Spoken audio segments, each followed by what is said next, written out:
আজ সকালে প্রায় অনেকেরই ঘুম ভেঙেছে কম্পন দিয়ে, কারণ ভূকম্প অনুভূত হয়েছে আমাদের রাজ্যে। প্রায় 1 মিনিট ধরে এই কম্পন অনুভূত হয়। কলকাতার বিস্তীর্ণ এলাকায় কম্পন অনুভূত হয়েছে উত্তরবঙ্গেও।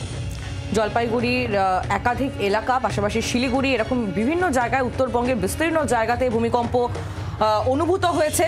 এই মুহূর্তে আপনাদের সামনে গ্রাফিক্যাল রিপ্রেজেন্টেশনের মাধ্যমে তুলে ধরার চেষ্টা করছি ভূমিকম্পের যে উৎপত্তি স্থল, সেটা হলো উত্তর পূর্ব লাবুচে, নেপালে।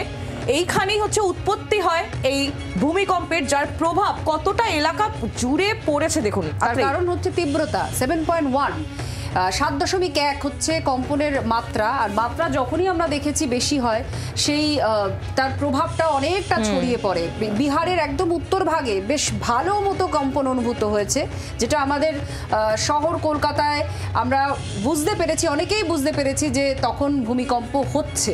আর তাছাড়া বিস্তীর্ণ এলাকা দেখুন, পুরো এই চীনে হয়েছে, ভুটানে হয়েছে, এই কম্পন অনুভূত হয়েছে। পুরো রিজিয়নটা নাকি গতকাল থেকেই, ভোরবেলা থেকেই একটা কম্পন অনুভূত হচ্ছিল। একেবারেই সেই ছবিটাই আমরা এখানেও দেখতে পাচ্ছি, এবং এর প্রভাবও যথেষ্ট পরিমাণে পড়েছে। যেমনটা তুমি বলছিলে রাত্রেই, যে শহর কলকাতায় আমরা যে মৃদু কম্পনটা পেয়েছি, আমাদের তুলনায় কিন্তু উত্তরবঙ্গের মানুষ আবার বেশ খানিকটা বেশি অনুভূত করেছে। তিব্বতে এখনো পর্যন্ত যা সূত্রের খবর, 53 জনের মৃত্যু হয়েছে।